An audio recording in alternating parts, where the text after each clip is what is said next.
নতুন নতুন এলাকা প্লাবিত হচ্ছে। পানিবন্দী হয়ে পড়ছে প্রায় ৮ লাখ মানুষ। লক্ষ্মীপুর সদর উপজেলার দালালবাজার ইউনিয়নের মহাদেবপুর গ্রামের ৩ ও ৪ নং ওয়ার্ডের সীমান্তবর্তী সাংবাদিক আবির আকাশের এলাকা কোমর সমান পানিবন্দী হয়ে মানবেতর জীবনযাপন করছেন ২৮টি পরিবারের প্রায় অর্ধশতাধিক মানুষ। আপনাদেরকে একটা কথা আমি বাসায় হারিয়ে ফেলাচ্ছি যে দালাবাজার ৩ নং ইউনিয়নের মধুপুর এলাকার ৩ এবং ৪ নং ওয়ার্ডে আমরা অনেক খারাপ অবস্থাতে আছি।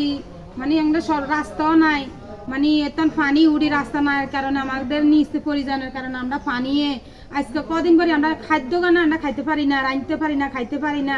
এমনকি আমার টয়লেট কেন আমাকে পানি চুলা তো রাঁধতে পারি না। বিভিন্ন গণমাধ্যমে দুর্দশার চিত্র দেখে অসহায় মানুষগুলোর পাশে দাঁড়ানোর অভিপ্রায়ে শুকনো খাবার ও ওষুধ নিয়ে এসেছেন দালালবাজার এনকে উচ্চ বিদ্যালয়ের শিক্ষক মোহাম্মদ হোসাইন আবির। একটা কথা বলি, এই এলাকাটাতে আসলে কোনো আসার মতন টানবাই গাড়ি ঢুকার মতন কোনো রাস্তা নাই। সো আপনারা যারা আসবেন, এটা হচ্ছে ভিতর দিয়ে একটা রাস্তা আছে, ওই রাস্তা দিয়ে ভিতর দিয়ে ঢুকতে হবে। খুব এদিকে মানুষ কোনোভাবে যে বাথরুম তো দূরের কথা, যে কলের অবস্থা দেখেন, এই যে কলের অবস্থা দেখেন।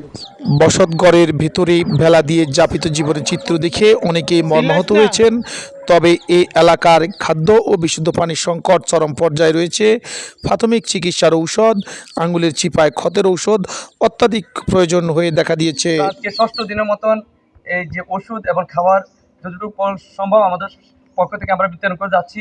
আগামী দিনে আমাদের এভাবে কাজ চলমান থাকবে।